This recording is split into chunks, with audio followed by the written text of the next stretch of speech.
What's up everybody, Chlorine King here. Welcome back for another video. I got a great video topic in store for you tonight, my buddy Derrick. But before we get to that, super excited to announce we finally hit 20 Patreon members in my Patreon coaching group. So that means you guys are going to see a giveaway done where I record a drawing and send one of my Patreon members a swag gift as a small thank you for all your guys' support. So if you guys don't know about my Patreon group, there's a link in the description below. It's basically a coaching program for pool business owners and then also homeowners alike who want to take care of their own pool and want to have a pool professional at their disposal, me. Anyways, all jokes aside, it's a fun program. I really appreciate everyone's support, of course, along with the YouTube subscribers, with all your likes, comments, and all that fun stuff. So thank you. But let's get on to this video. My buddy Derrick and I recorded this video back in February during the Pool and Spa Expo. But because of the pandemic and the pool business is just booming this year, we haven't really had time to put this together and launch it. And super excited we're finally able to. Derrick just launched it on his channel last week and was gracious enough to give it to me so I could put it on my channel for both of our channels, because all we're trying to do is help each other, and that's what it's all about. So Derrick owns Aquanut Pool Care up in Greer, South Carolina. He has a very successful pool business up there, and I'm happy to be able to knock heads with him. And this is the first video podcast I've done. I've been on the Pool Chasers, I've been on David Van Brunt's podcast, but never a live one. So this one was fun, so you get to see how we interact with each other, and it's a lot of great content for, again, both the pool professionals and the homeowner alike. So stay tuned. I hope you guys like the video, and as always, let us know what you think of it in the comment section. So enjoy the video.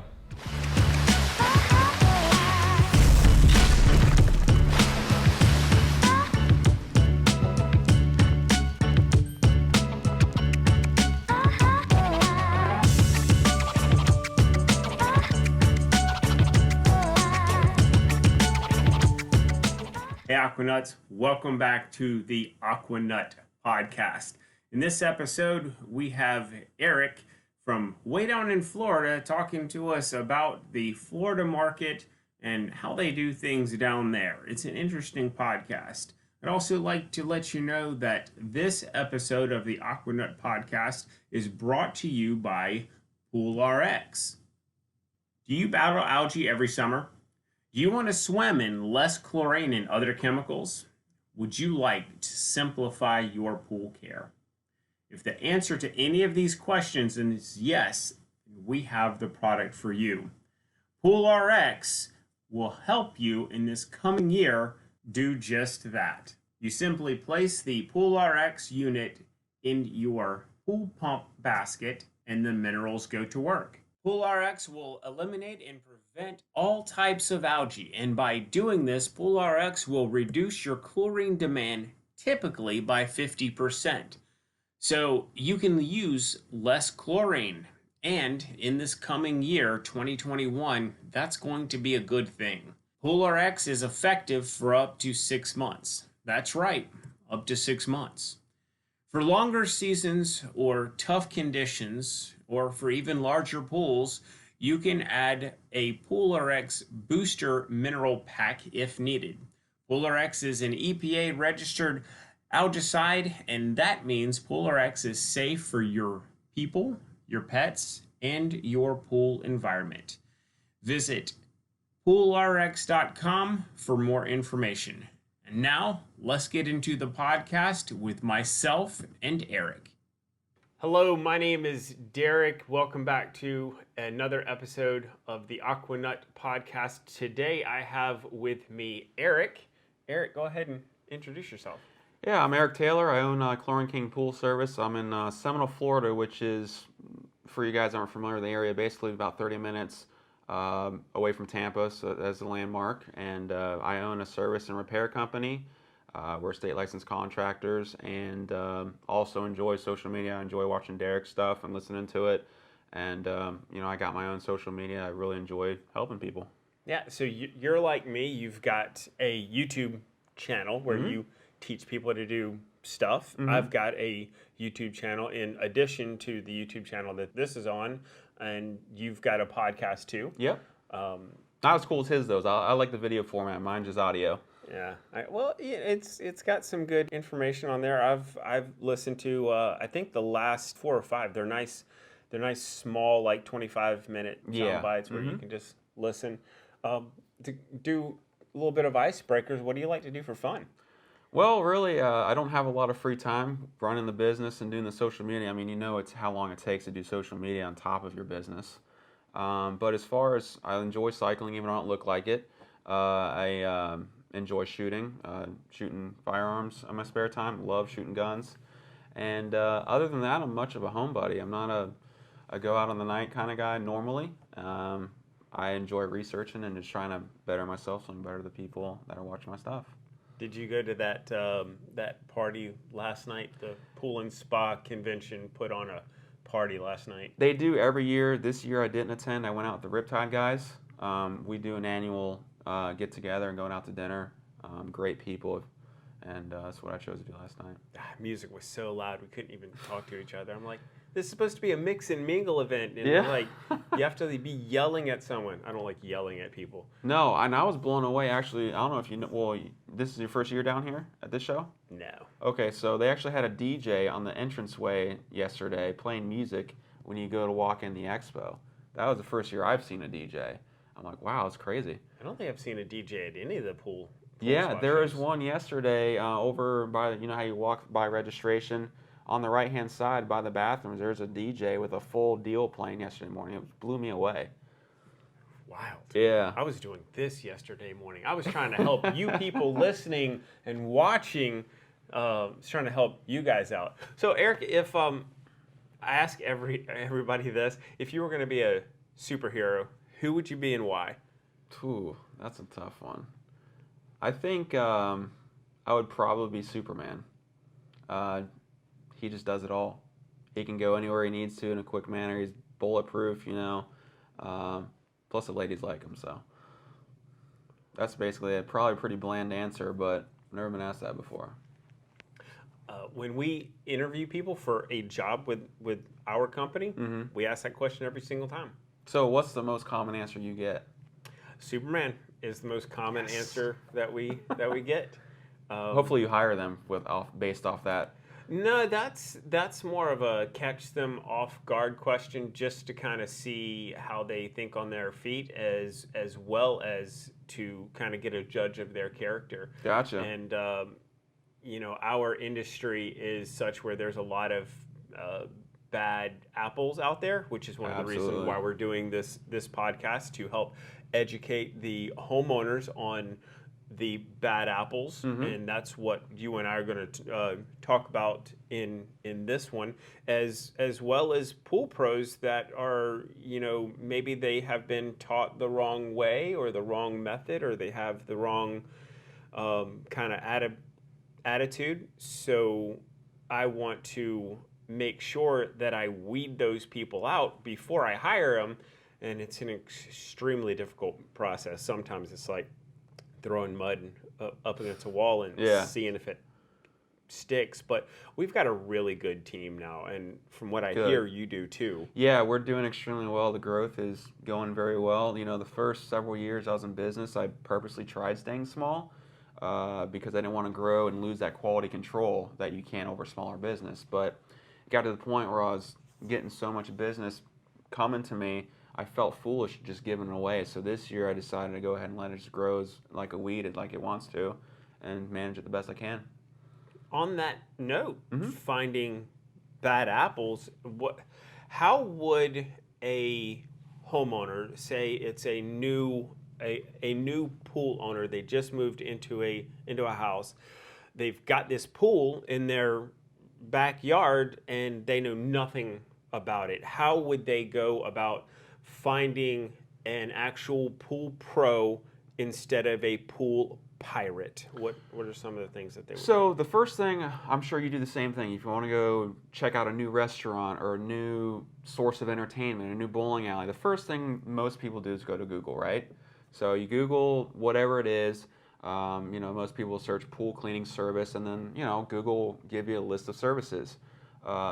It's always good to go, generally speaking, with the companies that have the most feedback and the most positive feedback. That's a good starting point because most pool, at least in my area, most companies only have 4, 5, 6 reviews over a several year period. To me, that's a little. It throws up a red flag to me because it says, well, are they really doing good work? If people aren't willing to leave a positive review, is that a bad thing? So I would start looking towards companies that have higher review counts, and also the higher the star, obviously, the better. And then, secondly, once they narrow it down to a couple people, always get multiple estimates. I always tell my people when I go on estimates, please shop around, because to me, that will validate my presentation, because all estimates are as a presentation, and show my value that I bring to the table, because I can guarantee you that most pool companies, especially the pool pirates, aren't offering that kind of presentation and service. So to go even further, then I would ask the clients to ask questions. How do you service? Are you consistent? Just ask a bunch of questions, and you'll get a feel out, if the company's a good fit for you or not. So I've answered this question in other podcasts. Someone is out there right now, probably listening to this for the first time, and they don't know what a pool pirate is. And my definition of a pool pirate is a guy or gal that is not really a pool pro, but someone who has decided that they can make a couple of bucks going into somebody's backyard and telling the homeowner that they can fix whatever problem, and they take the homeowner's money. They might go back in the backyard and fiddle with something, and then they just leave, never to be heard from again. So they're pirates. They're just out there taking people's money, and I despise those people. I do too, absolutely, 100%. Because they give us a bad name, because you and I have worked hard to build our business and build it up to where we got some good rep. Now I'll ask you. My company has in the 60s as far as Google reviews go, and I think we got about a 4.9. Mm-hmm. Is that good? No, that's a company I would call for sure. Okay, excellent. Yep. So call my company. Definitely. That's what Eric is saying. shameless plug there. Just for the record, I got 130 something, so definitely call me too. Oh, okay. Yeah, if you're in his his area, 130 something. That's awesome. Like after the video's over, I'll have to ask you how you manage that. Absolutely, yeah. People are like they don't want to leave them. So if you get a company that has a bunch and it's good. Yeah, ask them what their turnover rate is. So I know for my company, I'm sure Derrick's very similar. Unless the house is being sold, I can honestly say I've never lost a pool service account due to bad service. It's usually they're moving, the house sells, what have you. But it's the pool industry, the service industry in general for the pool business is you get what you pay for. The $60 a month people, you're not getting a good service. There's no money in it, so they're going to have to cut corners. Like you said, the pool pirates who really don't care about the pool and thus just take your money and hope you're okay with it. Now, I want to touch on two things there. One, you mentioned $60 people cleaning a pool for $60. That is a month. That is definitely a Florida thing, and yes. That's definitely someone that is probably a pool pirate. They went to the big box store and they bought their stuff, and I don't want to say they don't know what they're doing, but more oftentimes than not. They're definitely. I don't want to throw anybody under the bus, but that is way too cheap. In my area, it's about $275 to $375 per month. Now that's awesome. A full service. Sure. We're doing everything. If the pool turns green, there's no extra cash coming out of my customer's pocket. We take care of that. If it turns green, it's our fault. Now I know that some of the people in Florida their rate is just for their labor, and then they charge extra for chemicals.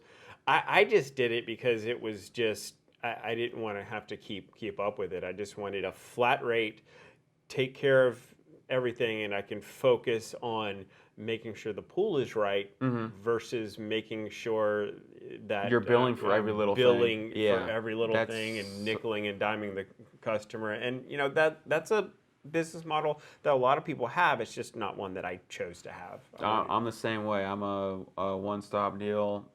I don't nickel and dime. The rate's the rate. I don't even, some companies bill for 5 weeks, when it's a 5-week month. I don't even do that because I don't want to lose track of, I forgot the bill, or, if my guys need a week off or something, I don't have to worry about it because they're not paying for those 4 weeks. So I'm the same way. Yeah, we don't bill monthly or weekly. It's Per visit, we don't bill per visit. It's per month, and we take our money at the beginning of the month for that month. It's just good business practices.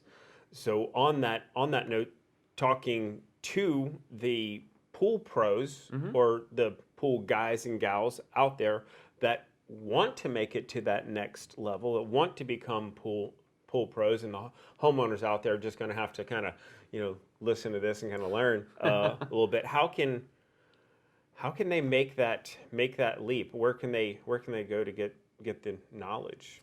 Well, I think first off, you start with my YouTube channel or Derrick's YouTube channel. We put off a lot of good information. My channel's geared a lot towards the pool professional and not so much the homeowner. So you could start there. There's some other great YouTube channels. David Van Brunt has a great one. My friend Robert, Clean Pool and Spa, he's local to me. He has a great YouTube channel. So start there. That's free education. Then from there you can start learning, listening to podcasts. Again, both of us have one. David has one, and then the Pool Chasers has a really good podcast. So you can look there as well for free education. Then from there, it's a very basic thing, but I would recommend getting the CPO. So that way you can have a basic understanding of how commercial pools work, or just pools in general. And then from there, just keep soaking up as much information as you can, and I'm always a strong advocate of knowledge is power in the pool industry, because there's so many people that don't truly understand what's going on. In fact, I was sitting with a buddy of mine in a salt generator course yesterday, and the questions that some of these pool professionals were asking, it really sort of freaked me out, for one, because they're out in people's backyards. And secondly, it reaffirms that the rates that I charge for my area are solidified because that's my competition. So I think you guys should really try to learn every little bit you can. When I first started my business, if I didn't know an answer, I went home and researched it as soon as I got home. And I still research to this day. I love knowledge, because to me that gives me the ability to give the homeowner a better and more thorough service. Sure. Now, you mentioned a CPO for the homeowners out there, and well, hopefully all of the pool people know what that is. Hopefully. But for the homeowners, that is a certified pool operator. So what that basically is a 3-day class where you are trained on all facets of pool chemistry, how to properly size a pool to get the accurate gallons. Correct. Because I'll have people come into my retail store and they'll be like, "What do I need to fix my pool because it's green?" And I'll be like, "Okay, well what's the gallons?" And they'll throw out a guess, and I'll be like, "Okay, well based on that guess, I can give you X, but I don't know what that's going to do," because proper dosing really depends on the gallonage. Absolutely. And it's even more so in a spa. There is a huge difference between a 400-gallon spa and a 300-gallon spa. Oh yeah. And people don't think that's a big deal, but it's a huge difference in how much chemicals you're going to put in a spa. You really want to make sure the dosing, and the CPO classes go over that. And like Eric said, it's kind of like an entry level definitely thing. But I would say that you would want somebody that either has a CPO or is working for somebody that has a CPO or one of the comparable. There's a couple of different courses, courses now. It doesn't have to be a CPO. I don't know what the other. They used to do AST, but I think they're changing that because those two organizations joined up, so they're making a new course. Yeah. But they have several different courses geared towards the technicians. Yeah. And there's courses for people that inspect pools. Mm-hmm. There's courses for people who build pools. So there's a bunch of different courses out there. And we're at one of the pool and spa shows. Expos, yeah. So there's courses here, and if a pool pro is not going to at least one of these every year, then I believe that they should. And as a homeowner, you should maybe ask, hey, what courses have you taken? Mm-hmm. And you can correct me if I'm wrong, but ask them, hey, what shows have you been to learn new stuff? What education do you do? And it's a funny story. He's talking about measuring gallonage. So I, probably a year or two ago now, I got an account because the guy couldn't keep the pool clear. And I was talking with the homeowner, like, well, what was he doing? The homeowner basically stated that the technician was treating the pool for a 10,000-gallon pool. And I looked at it, I said, there's no way there's 10,000 gallons in this pool. I measured it off, 22,000 gallons. This guy was never putting enough chlorine in it because he didn't understand the simple rule for measuring the gallons of the pool. And like Derrick was saying, it's very important to make sure you know the gallonage and dose it properly. That guy clearly wasn't, and because of that, he lost the account. Yeah. That's a pool pirate.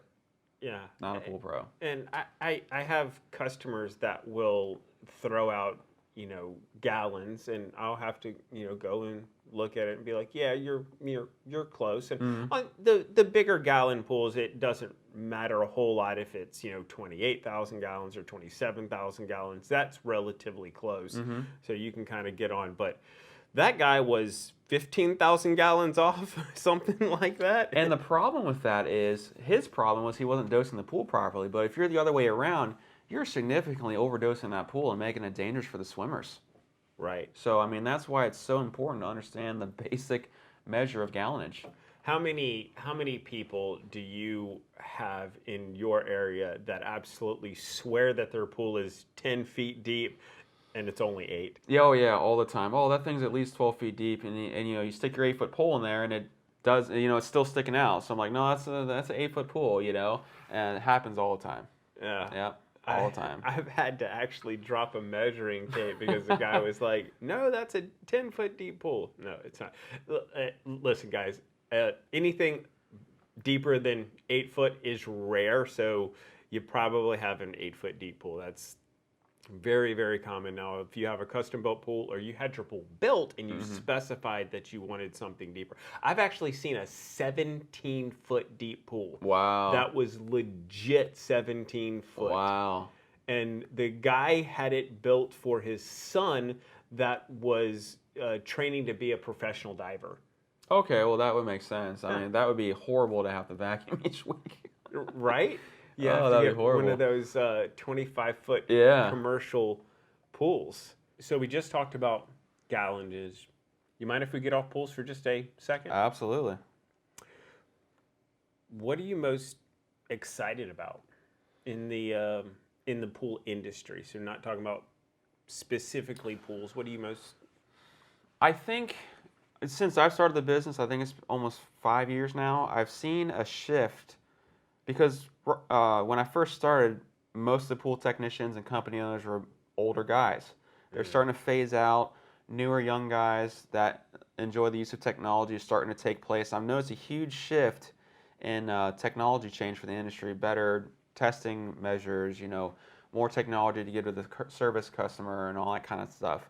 So I'm excited about that. And then I'm also super excited about, having the ability to help change the industry. Like, I really feel like I'm starting able to have a presence to mold the industry into a better industry. When I first thought about starting a pool business, I'm like, no, I don't want to get into that. It's a bunch of broke, desperate, people that just fly by the seat of the pants. Like, I had that prejudice against the pool industry, and I've noticed that, you know, trying to make the industry a more professional career, like an electrician or a plumber, is actually very possible. And I've noticed that's starting to take place. I'm excited to be a part of that.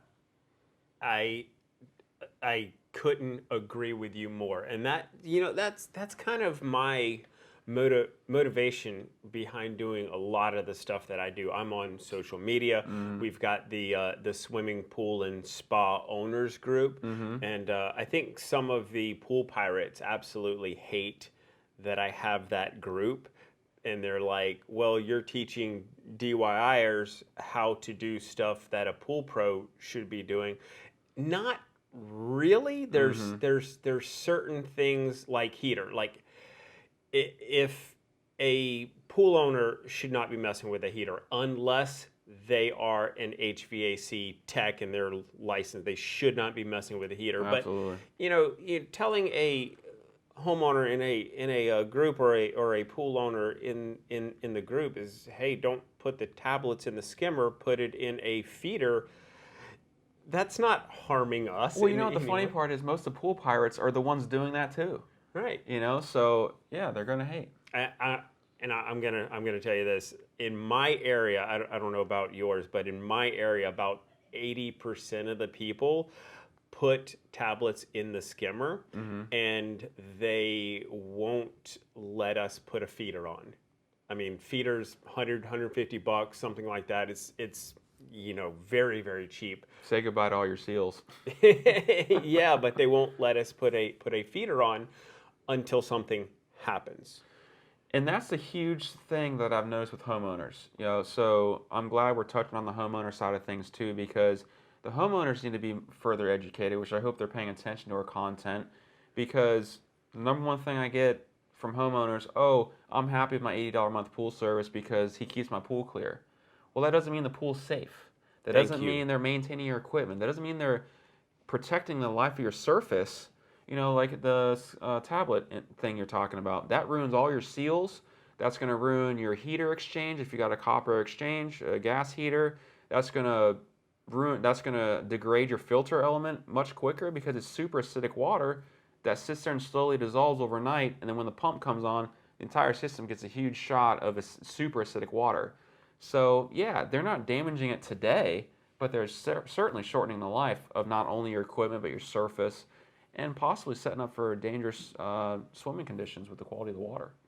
And that's much more prevalent. I mean, granted, you don't want tablets in the skimmer, and I try to teach people that. And to be honest, Eric, you don't have a retail store, do you? No, sir. Okay, so whenever people come into my retail store, I'm like, hey, you need to get this feeder. And they think that I'm just trying to make money off of them. And to be honest, there's not really enough profit on these feeders for me to buy myself a Happy Meal. Yeah. So I'm really just trying to help homeowners, but they don't see it that way. They see me, the guy behind the counter, or one of my ladies being like, hey, you should have this feeder. Yep. And we've got feeders set up all over our retail store to say, hey, look, these feeders are happening. But there's been so many pool guys and gals in my area that haven't even talked about feeders for so long that we'll have pool owners that have had pools for 20 years and they've never even heard of a feeder. Yep. And I'll start talking about it, and they're like, "What is this new thing?" I'm like, "It isn't new. There isn't much new in the industry, except for what I'm jacked about, and what a pool owner should be jacked about is the technology that's coming out there." So I got myself off track, but if you're putting tablets in a skimmer, it's much worse if you have one of these old single speed pumps. And I know there's still thousands of them out there, but typically single speed pumps run for a certain amount of hours per day. They turn off, like you were saying, and that chlorine and acid that's in those tablets just kind of build up, and when the pump turns back on, it shoots into their system. It's less of an issue. It's still an issue. It's still an issue, but get a variable speed pump. Run it longer so it don't sit as long. Yeah, variable speed pumps are designed to run 24/7 at low speeds and then a little bit of higher speed, but get a variable speed pump. I've kind of been the variable speed champion. How about this? What are some of the myths that you hear about in the pool industry that are just wrong but are still out there? Well, I mean, the one we just talked about briefly was I'm happy with my pool guy because the pool's clear. Like we talked about, that doesn't mean that the pool is necessarily safe to swim in. Chemicals will be way off. Most of those types of situations, the pool's etched to all craziness because they just have tablets in the skimmer all the time, low pH for a long period of time. So that's a myth. Just because it's clear doesn't mean it's safe. So that's a very good myth that needs to be debunked by the homeowners. You want to talk about what you mean by etching? Yeah, so basically the surface is very rough. It feels like sandpaper, like really, really coarse sandpaper. And what's happening, the surface is being deteriorated from the low acidic and low alkalinity conditions for an extended period of time. It's not pleasant to swim in. When you're walking along the floor of the pool, you feel like you're walking on sandpaper. If you dive in, you brush up against the wall, you might even get cut sometimes. So I mean, it's severe deterioration of the surface in a much shorter period of time than what it should have lasted for from bad chemistry, generally speaking. Yep. Yeah, totally. The average person doesn't know what that means. But a pool pro does, and that's the difference between a pool pro and a pool pirate. Pool pros will actually help maintain your surface correctly so it lasts as long as possible, where a pool pirate will do what we just were discussing and not really care about the surface. They just want that $60 or $80 a month. Gotcha. Mm-hmm.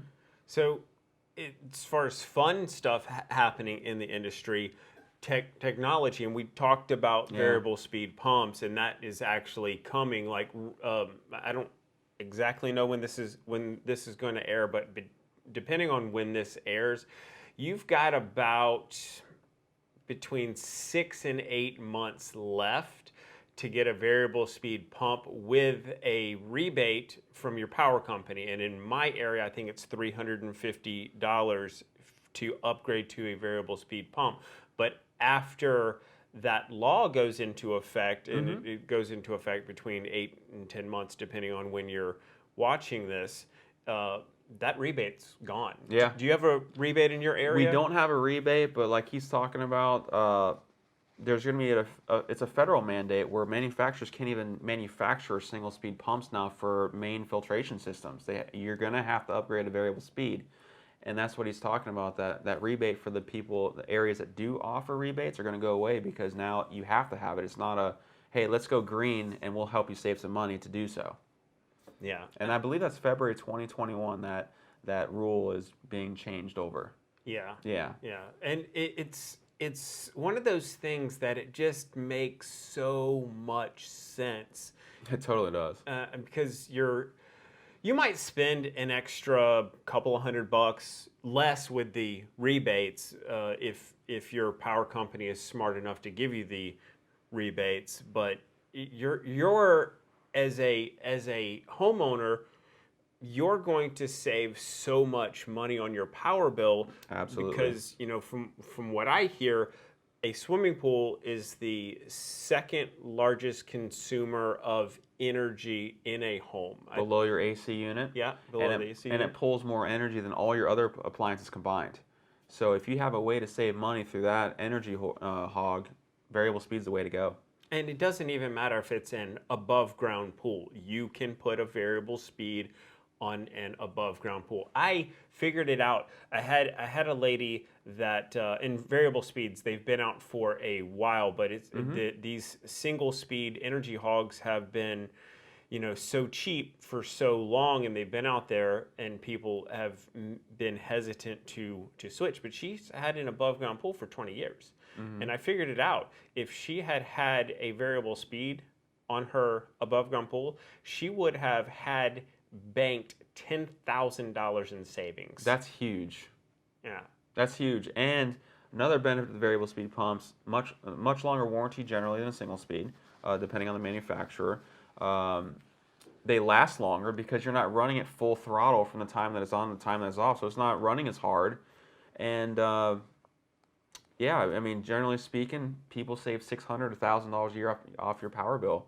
So between years 1 and 2, the pump literally pays for itself, and then after that, you guys are literally pocketing $600 to $1,000 extra. That's a vacation for most people. So it would behoove you not to go to variable speed.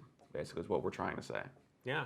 So, and the water filter's better if you're not forcing the water through the filter. Heat's better. Yeah, heat's better. And I don't know what's going on with the Florida market. I'm just going to pick on the That's Florida all right. market. We get picked on all the time. You guys have these tiny little filters that you have to clean every month. I don't know why you put these tiny filters on. Most pools are screened in, so you don't see a ton of dirt. And again, it's from, and I'm not trying to put the blame all on the pool pirates, but it's from the people that are charging so little to install stuff, usually unlicensed, which in Florida, if you need a tool, you need a license is the way it goes.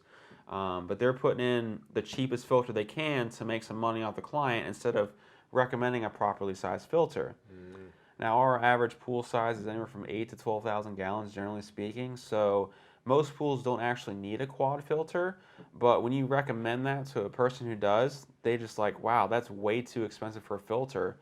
And I explain all the benefits, how you don't have to clean it as frequently, the vacuum will last longer or operate longer in between cleanings, and all that kind of stuff. It makes the pool chemistry easier to maintain because the filter's not being blocked with so much dirt and gunk because it's sized properly. They still look at you like you got 6 heads. They really do. They're like, I'm not spending $1,300 on a quad cartridge filter. They're like, I want a single bullet. So then, I'm usually putting in 250s, but still an appropriate filter, but you really can't go wrong in most instances putting in a larger filter than needed. In my area, most filters are either properly sized or oversized, which is my preference. I would rather go too big on a filter than too small. I currently have an above ground pool, right? So I've got a 10,000 gallon above ground pool. I've got a 420 square foot cartridge That's so filter. massive. I wish I could talk people into putting that on there because it'd be so beneficial.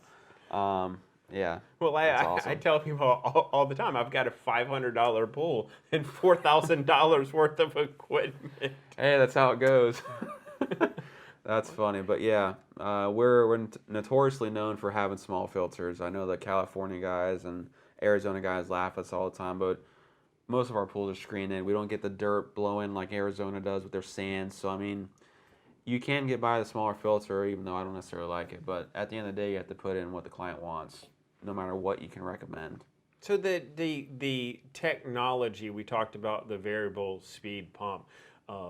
What a lot of people don't know is right now the technology exists where you can, if you have like a pool spa combo, or even if you don't, you can just be like, Alexa, turn on my pool lights. Yep. And that will that's great. Do you have a lot of that in the Florida market? Yeah, so I have a couple clients that utilize Alexa with their automation systems. You know what's funny? I forgot this exact number, so don't quote me on the numbers, but it was something like 70% of people don't have automation because they don't even know about it. So, I mean, that falls on us to let the clients know that there's even stuff out there that exists like that. Automation's phenomenal. I mean, you can be in Tokyo and control your pool however you want it, and right from your cell phone. But like he was saying with the technology of Alexa, you can literally talk to Alexa, and it will do whatever you want with your pool. So it's really cool technology. And even if you don't go to that level where you're talking to Alexa, there's still a great benefit to having a fully automated system. Your cleaner can work without you having to be there, so it can turn on and run for the 3 to 4 hours per day. If you've gone to the point where you've got a chlorine feeder or a salt system, you can have your pool as maintenance free as you want it if it was built properly. Absolutely. If it's misbuilt, you're going to be fighting. It's like a salmon upstream. Yeah, and it doesn't matter how much technology that you put on there. It's going to help yes, but it's not going to help as much as if that pool was built properly. Or, a certain equipment situation like a 2 horsepower pump on a 50 square foot cartridge. I walked on that one time and I was like, wow. And she goes, yeah, we go through cartridges every couple months. It's like, that's because you have an extremely strong pump pushing all that water into a tiny filter. You're going to destroy it. I had something similar where a homeowner who was an engineer, and I won't talk about. They're always the best. Yeah, those are the best guys because they know everything. Oh, they just, yeah. I might have to edit that part out. Anyway, so this guy built his pool and he had a 150-pound sand filter, which has a relatively small media area that can filter the water. That is typically the size of sand filter that I would put on a above ground pool. And he had a 2 horsepower single speed. And it was not filtering the water because channeling, I'm sure. Channeling. So what Eric just said is it literally channels and it makes pipes. It pushes the water through the sand so hard that it will make pipes all the way down. It won't filter the water at all. It'll just push any dirt back into the pool. And he was going through motors and. And no matter what I said, hey, let's put a smaller motor on here because you have to have the correct pump size for the filter. Absolutely. And I would have gone with a bigger filter or even a 3/4 horsepower pump. I would have definitely gone with a variable speed because even though you have a 1.5 horsepower motor on some of the variable speed pumps, you can crank that down. It's not the horsepower of the variable speed pump and it's not the technology, it's what you can do with it. And that's a great point that Derrick just brought up. So if your pool is misbuilt and it has the worst, hydraulics or anything like that, you can take a variable speed pump and literally fine tune it to your pool to make it run the best as possible. Whereas with single speed, you only have one option. And then you're trying to guess, should I go 3 horsepower or 1 horsepower?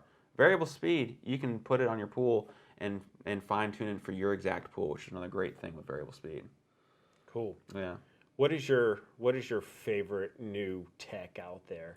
So actually, I'm glad you brought that up because I was going to bring this up anyways when we started talking about it.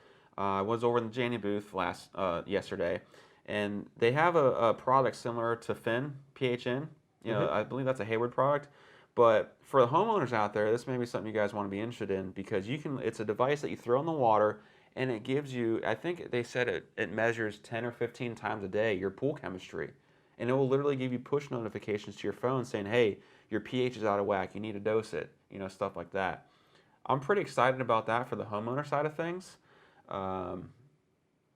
because that's something that will help those DIYers take care of the pool better. So that technology is really great. I was ultra impressed. So my friend Joe at Primate Pools sent me one of their carbon fiber poles. For the service technician, it's several pounds off the pole that you're swinging around each and every day, which will make you feel more refreshed at the end of the day. That's the technology I'm pretty cool about. The entire pole is carbon fiber. Yeah. I've seen them. I haven't tried them. Maybe you can get your buddy to send me one. I could work on that. Maybe he's watching this podcast and he can send me one. I haven't tried them. They're nice. I like my fiberglass pole, but a carbon fiber pole, man, that just sounds awesome. Yeah. What about you? What's the technology that I'm changing roles here? I'm asking questions now. What kind of technology are you most excited about? So the technology that I am most jacked about, we just touched on it. Variable speed pumps is like by far.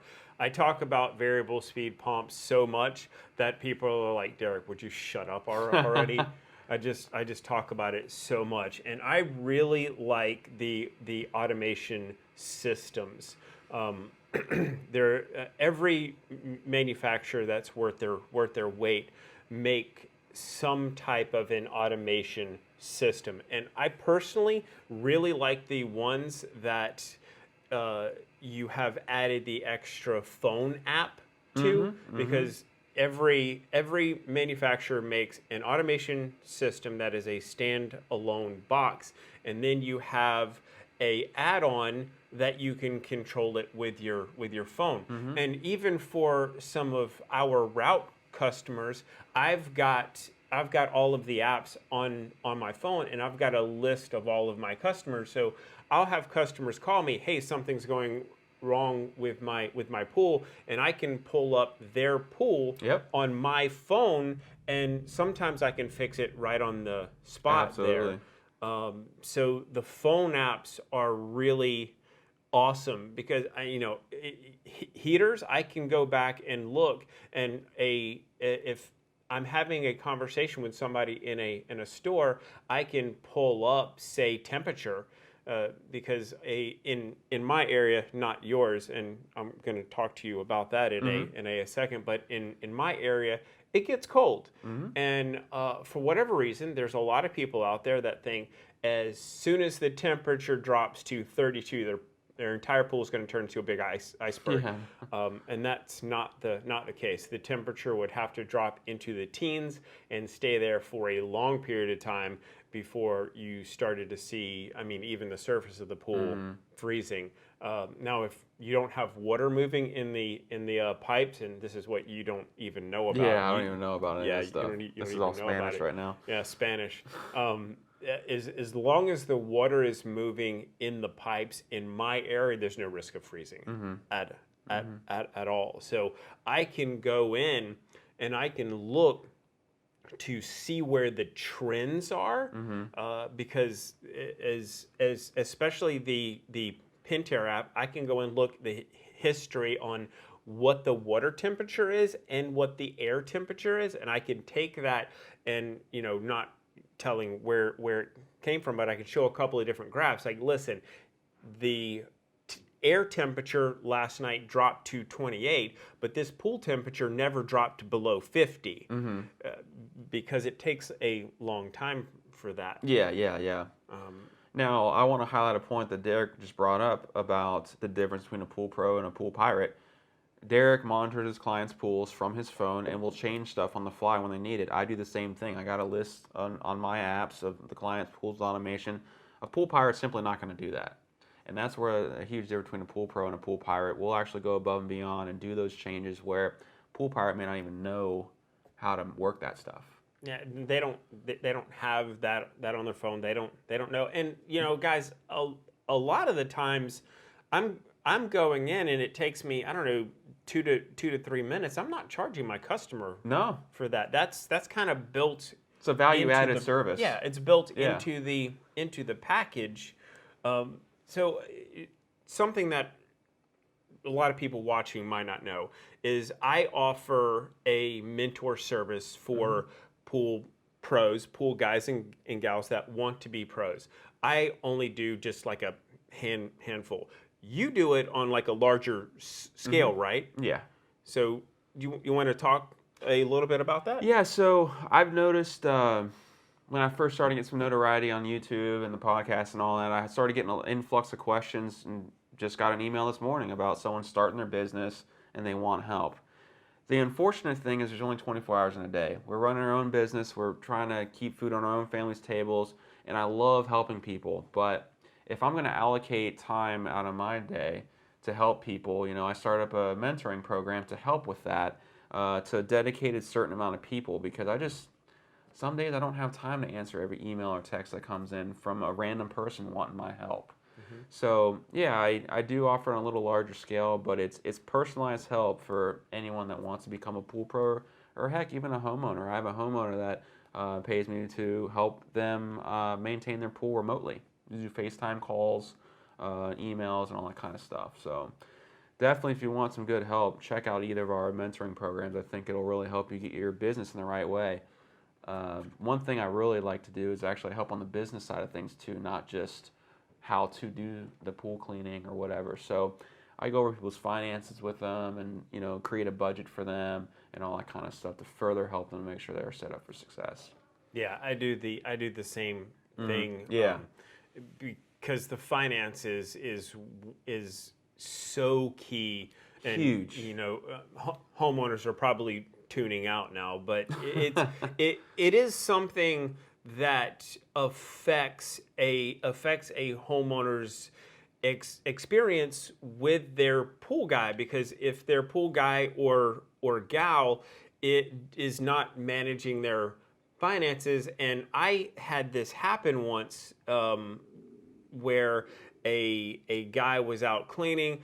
It was wintertime in my area. Pools are real easy to take care of because algae is not growing. Similar, yeah, in the colder water, yeah. But April hit. Well, what happens in April? Everything starts blooming.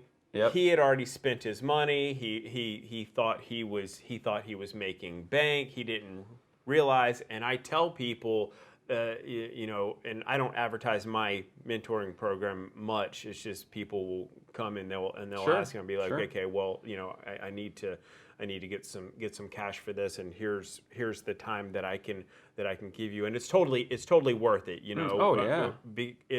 If a pool guy wants to make that leap, then they need to have a mentor. 100%. And I don't know about you, but I have got 2 mentors in the industry. I've got a business coach. I've got a CPA. So even though I know a ton of stuff, and I'm not trying to toot my own horn here, but I've got a fairly large business where I've got 15 to 20 people working for me. So I've got a fairly large business. But there's guys out there. Matter of fact, I had a conversation with one before you walked in. He's got 800 pools that he cleans every week. Wow, that's a ton. 800. He says he moves a tractor trailer load of salt every year at least. That's crazy. So I talk to people who are further down the road than I am, and I believe that if a homeowner is going to hire someone, yes, look at the Google. Yes, ask them if they have been to classes. But I mean, I don't think it's too far out of line to ask them, do they have a mentor in the industry? I think it's a great question. Somebody, and that some people might feel that that's getting too personal, but these are your kids and your grandkids that you're letting swim in the pool, and if they get offended by that, well, they probably aren't the right company for you. They probably aren't. You know what? I'll tell you what's happening right now. There are pool people out there listening to this right now that are cussing us. They're like, what? Yeah, they're cussing us. And listen, I'm not promoting my mentorship program or yours because we only have a certain amount of hours in the day. Exactly. There's a lot of them out there, and there's a lot of people that are willing to give their time, but find somebody that you can call and ask questions and pay them. I asked a question of a guy that has a business that's about 10 times the size of mine just this past week. It was a very sticky thing that happened. It was a bad thing that happened on one of my clients' properties, and I'd be like, okay, this is how I'm handling it. And I sent him this question. It was a really long thing. So I'm like, listen, I want to ask you this, but I want to pay you. Because it's one of those things where you're asking somebody for their time. Exactly. And likewise, if a homeowner is talking to a pool pro, and if it's actually a person like you and I that's been in the business for well over a decade, we've gone to all of these classes. Our time is valuable, but it's not just our time, it's our knowledge. Yep, all the mistakes we've made to get that experience and know-how. Yeah, it's funny things, what you're talking about with the mentorship.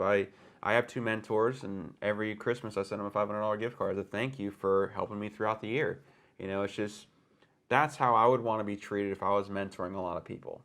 I'd want someone to appreciate my time because they don't have to answer the phone for me. What they do, they take time out of their day to help me.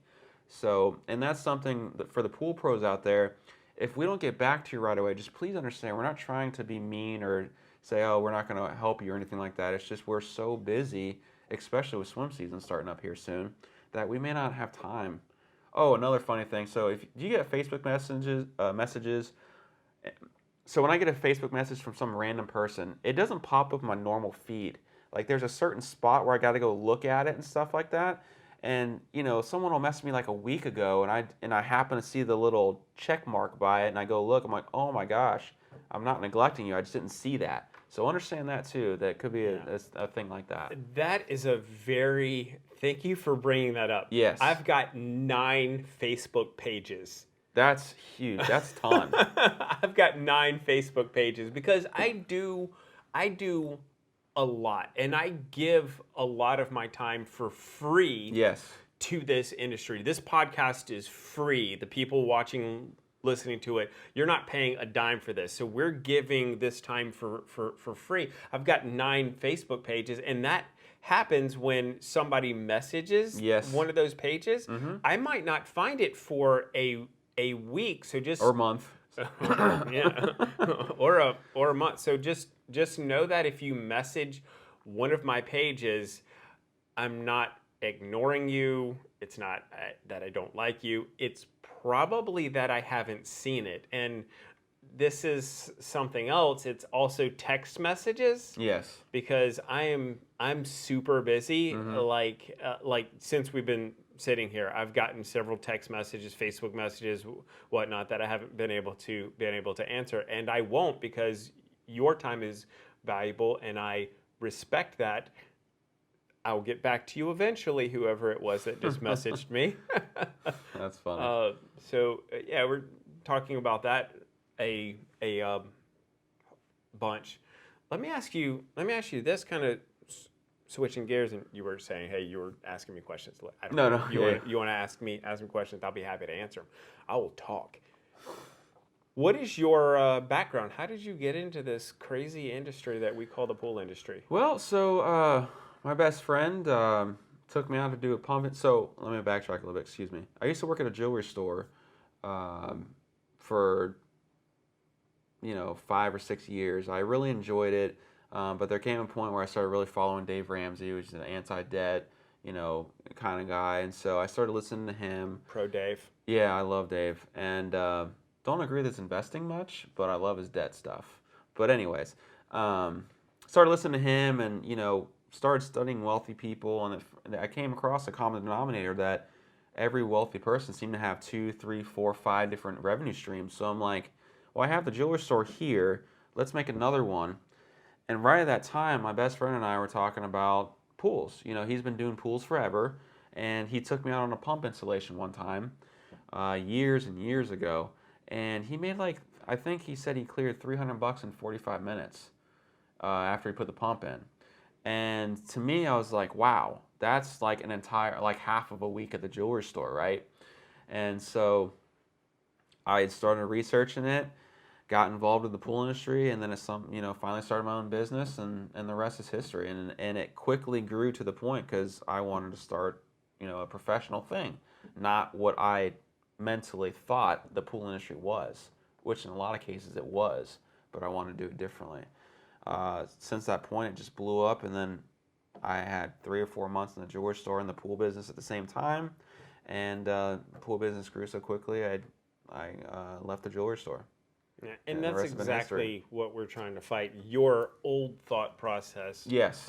And a lot of homeowners have that. I can't tell you how many pool decks that I'll walk on, and I'll get this resistance because somebody has been on that deck that is a pool person. I'm another pool person, and they just lump me in without knowing what my knowledge is, what my background is, and they'll just kind of lump me in. And I'm trying to get I'll just say it. I'm trying to get rid of the pool pirates.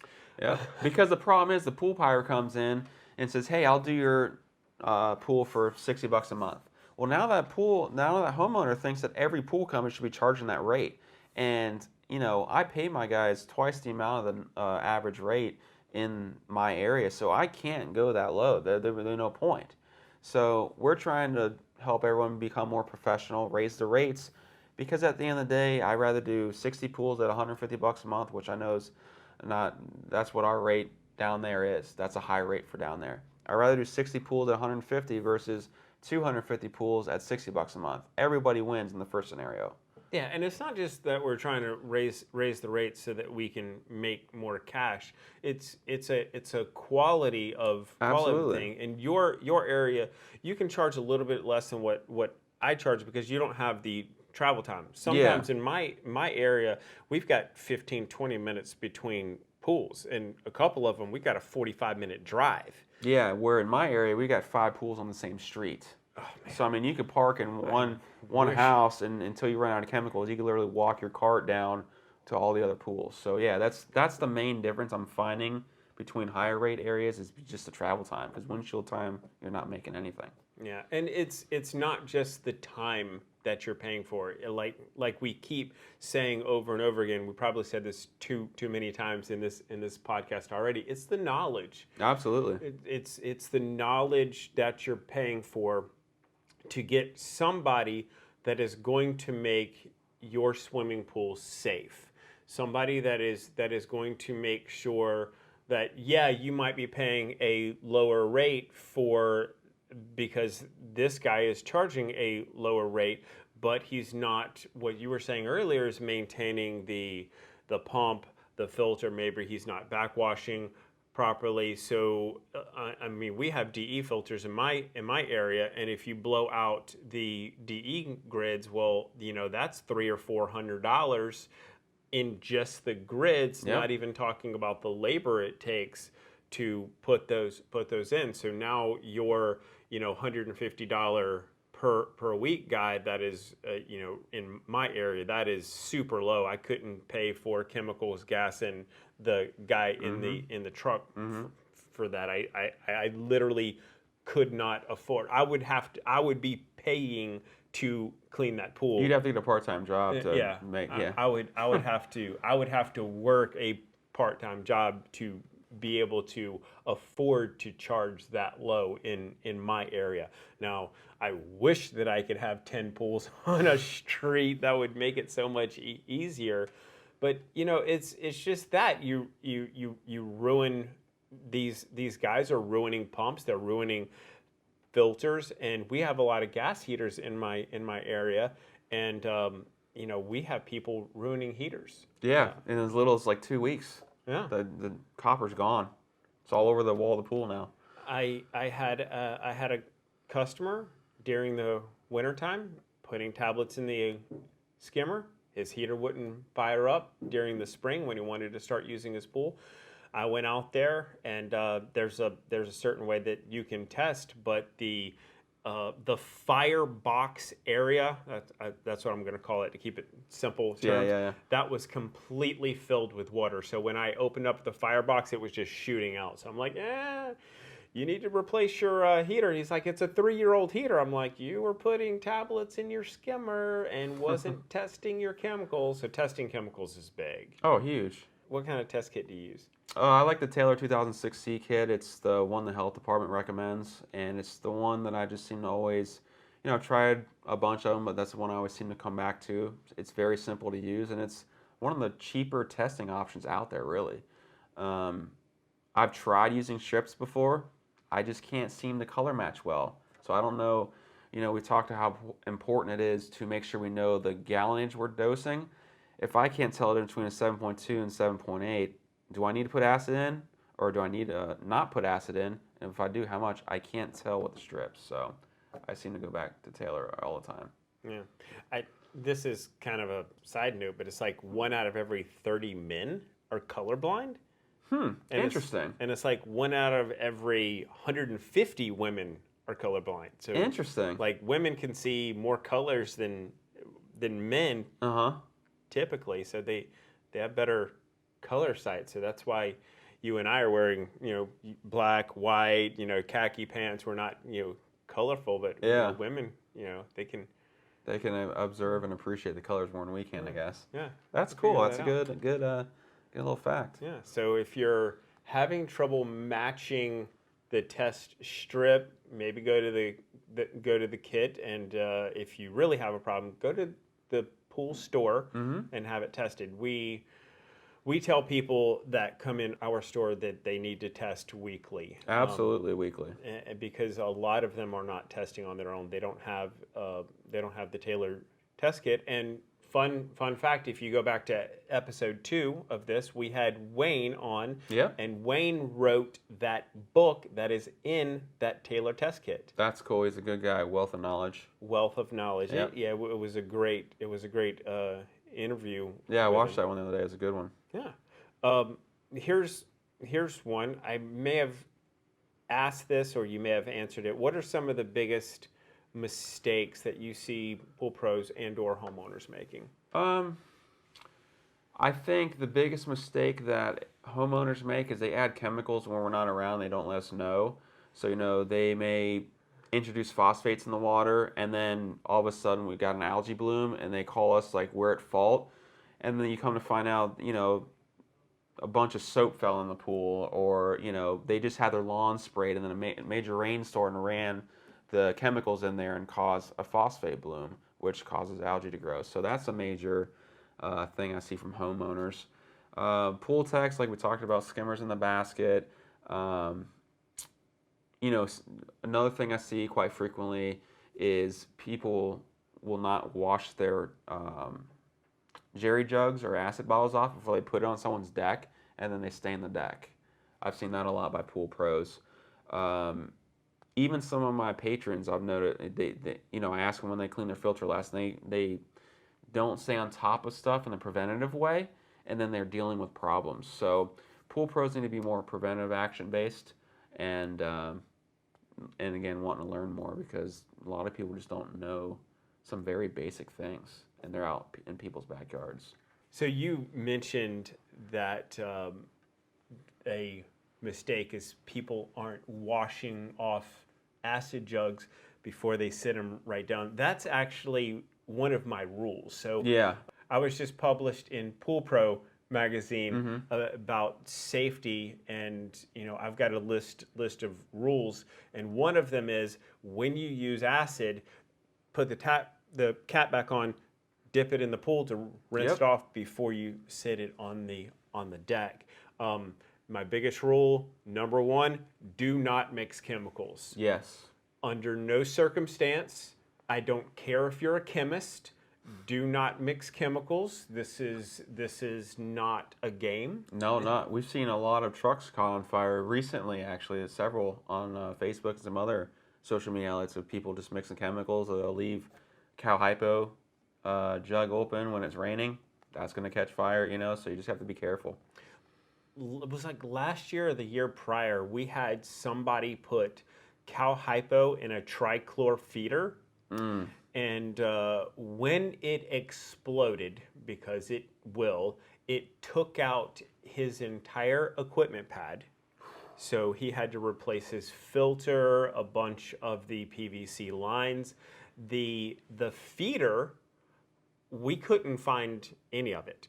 Wow. I think we may have found a 1-inch by 1-inch chunk, but it exploded with so much power that it sent PVC shards across the yard, shredded all of the floats that were out there. And it's just... Could you imagine standing next to that if that went off?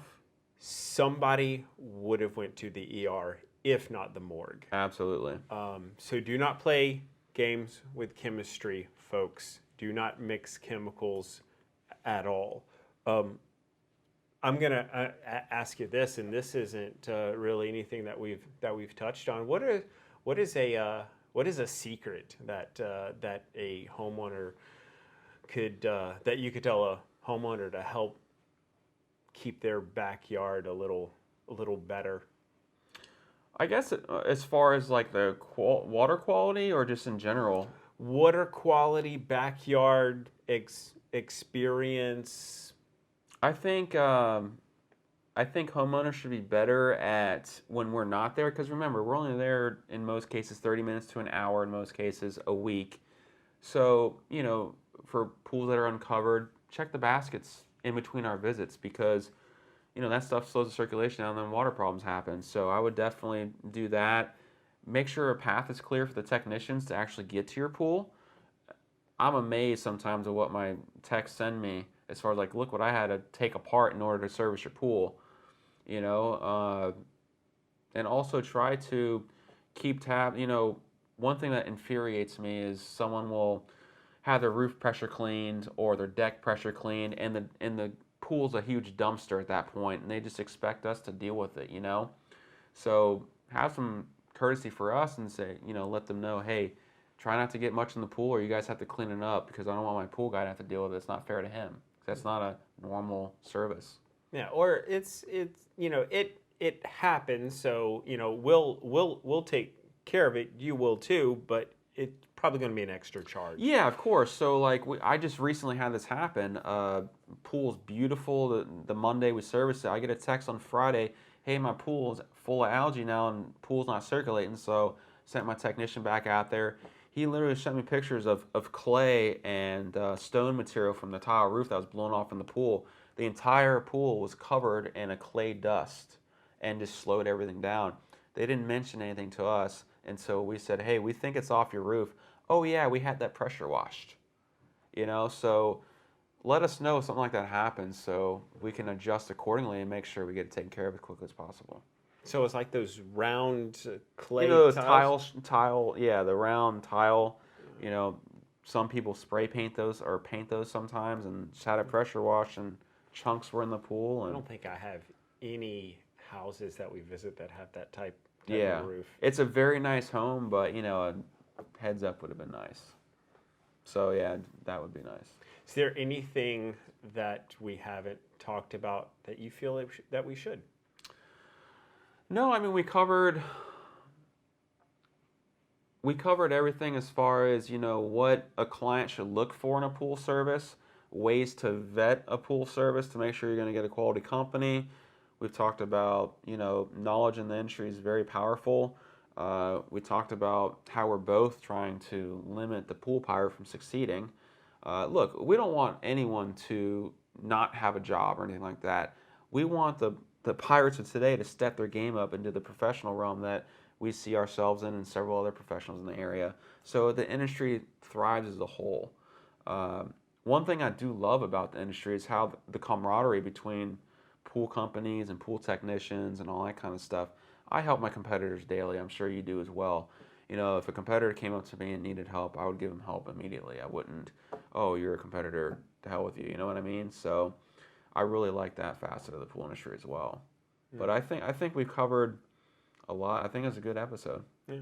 I don't want people to think that I'm just trying to label a certain group of people pool pirates. Some of those are just pool people that haven't got the education yet. Or unaware of certain things, right. How it all works, yeah. So those people that have good intentions, I want to lift those people Absolutely. up. I want to guide those people towards the classes, mm-hmm. guide those people towards mentorship, lift those people up in the pool pirates that are just out there that have a malicious intent.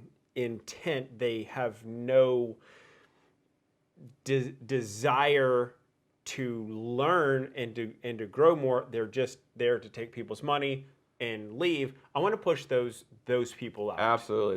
There's one guy in my area who told me he hasn't paid taxes in 10 years. He has all of his checks made out to his personal name. That kind of stuff I can't stand. Those people need to go. Those people 100% need to go. Yep. And if anybody's listening to this, love you lots. But there's a Burger King right up the road that has a now hiring sign on it. Yep. So find a different profession, please. And if you are a pool guy that is just getting into the industry and you want some extra knowledge, you can contact either one of us or go to one of the shows. If you are a homeowner, you can probably contact either one of us. We may or may not be able to answer your question in a timely manner. Certainly for a pool owner, the swimming pool and spa owners group on Facebook is a great resource. There's lots of pros in there. So that brings me to this. How would people get in contact with you if they either wanted mentorship or they wanted you to service their pool? So you can just search Chlorine King Pool Service. You'll find a myriad of information. You'll find my YouTube channel there. You'll find the podcast there. I'm pretty heavy on Instagram. I try to make a post a day with educational stuff or whatnot. Or you could search me on Patreon. If you just go to patreon.com/Chlorine King, you'll see all the different tiers I offer and all that kind of stuff. So if you guys are out there wanting some help, like he said, reach out to any one of us and we'll be glad to help when we can. Good. Thanks for doing this podcast with me. Thanks for having me on. Thank you for watching this episode of the Aquanut Podcast. I hope that you have enjoyed. If you have any questions about what we've talked about, please leave them in the comments below. We would love to hear from you. We'd love to get some feedback on what you think we should be talking about in the future, or if you have any feedback about this podcast that myself and Eric did, let us know. Also, if you are watching this on YouTube, hit that subscribe button, hit the bell for notifications direct to your phone or device of your choosing, and we'll see you next time. Thanks for watching and or listening to the Aquanut Podcast. Have a great day.